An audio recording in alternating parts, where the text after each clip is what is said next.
Olá, hoje eu tô feliz pra caramba porque eu vou te falar sobre uma mulher artista que pintou nus, uma baita revolução para a época. E mais do que isso, ela esteve à frente do seu próprio ateliê, ou seja, ela foi a chefona de um ateliê. Quem é? Lavínia Fontana. Nasceu em Bolonha em 1552, 17 anos depois da nossa Sofonisba Anguissola. E para você entender a influência da Sofonisba, a Lavínia também se autorretratou em 1577 tocando uma espineta.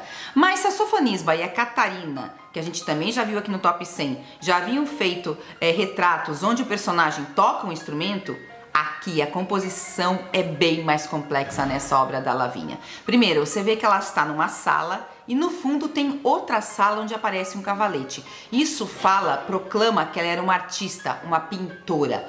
Além do que, existem duas fontes de luz. Então tem uma luz que vai direto para o rosto da Lavínia e a senhora que está atrás segurando a partitura recebe parte dessa luz, então ela está meio que na sombra. E isso dá já a ideia do quê? De volume. E além disso, tem uma luz que vem lá do fundo da janela. E quando a gente tem duas fontes de luz, as cores, os tons cromáticos, eles são mais suaves, os contornos ficam mais difusos, dá uma ideia muito maior de volume, mas é muito mais complexo de construir com duas fontes de luz, toda uma cena que seja coerente. Isso de colocar esse prolongamento do cenário, com uma porta no fundo, uma janela, sabe, um corredor iluminado, é uma influência direta que ela sofre de outro pintor bolonhês, o Bartolomeu Passerotti. Olha a roupa que a Lavínia usa, é bem diferente que a Sofonisba vai usar nos seus autorretratos. Porque a Sofonisba, lembra, já tinha uma ascendência nobre, mas a Lavínia não tinha. Então ela tinha que deixar muito claro nos seus autorretratos o ambiente que ela vivia. Também a gente vê uma inscrição em latim. E latim era a língua das pessoas cultas. E o que a gente lê nessa inscrição? Ex expello imaginem ori sui expressit, que nos diz que o retrato se realizou diante de um espelho. Mas tem outras coisas escritas, tem a sua assinatura, realizada da mesma forma que a gente viu lá na Sofonisba, colocando a filiação e sua qualidade, virgem. A Lavínia era filha de um pintor, Próspero Fontana, que trabalhou com nomes muito importantes da época como Vasari, que a gente sempre fala por aqui, e outra das grandes famílias italianas da arte, os Carracci. E como era normal até o século XVIII, entre grande parte das artistas mulheres, ela formou-se no ateliê familiar. Esse retrato ela realizou no mesmo ano que casou, em 1577. O seu marido não tinha uma profissão definida, então ele vai ser o ajudante dela desde o tempo que ela estava no ateliê do pai, porque quando casou ainda ela estava no ateliê do pai, para depois quando ela criou seu próprio ateliê. E nesse ateliê ela vai ficar famosérrima pelos retratos. Tanto que no século XVIII, pensa bem, ela pintou entre o século XVI e XVII, e no século XVIII o Marcello Oretti escreveu o seguinte, que todas as damas de Bolonha achavam tão bonitas as cores de Lavínia e tão excelente a forma que representava seus encantos que todas queriam ser retratadas por ela e, portanto, era a pintora favorita. E uma curiosidade, que não é só uma coisa da Lavínia, mas que ela fazia assim, ela pintava primeiro o rosto e depois vestia os personagens. Isso era bem comum, também tinha alguns artistas que faziam todo o corpo nu e depois colocavam a roupa para que anatomicamente a pessoa retratada ficasse mais fidedigna à realidade. Isso era uma forma de construção das figuras humanas.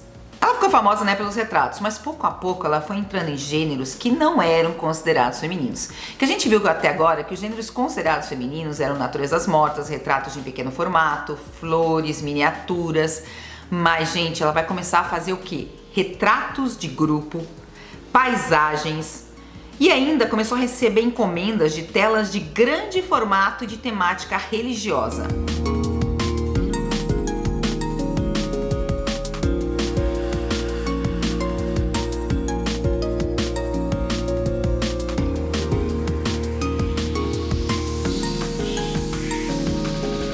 As telas de grande formato e de temática religiosa praticamente eram um terreno vedado às mulheres, mas a Lavínia realizou 23 obras desse tipo para igrejas e também para o Escorial. O Escorial foi o grande edifício construído no século XVI, a mando do Felipe II.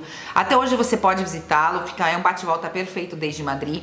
Mas, gente, foi em tempo recorde a construção e tem 1.200 portas, 2.673 janelas, 1.600 pinturas. Então ele foi pedindo para vários artistas, encomendando obras de vários artistas da Europa. E uma dessas escolhas dele foi a Lavínia, que fez esse quadro, A Virgem do Silêncio.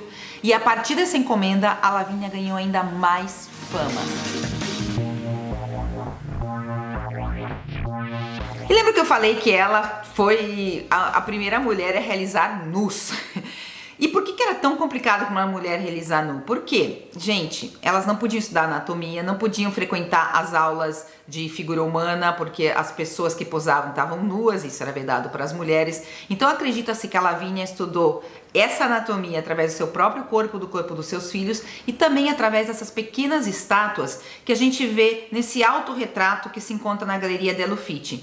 Ela fez esse autorretrato a pedido de Alfonso Chacon, para incorporá-lo à sua galeria, né? O Alfonso estava criando uma galeria de 500 homens e mulheres ilustres da sua época. Legal, né? Tá, mas Patrícia, cadê os nus que ela fez? Primeiro eu vou te mostrar, calma, esse retrato de uma dama da família Ruini.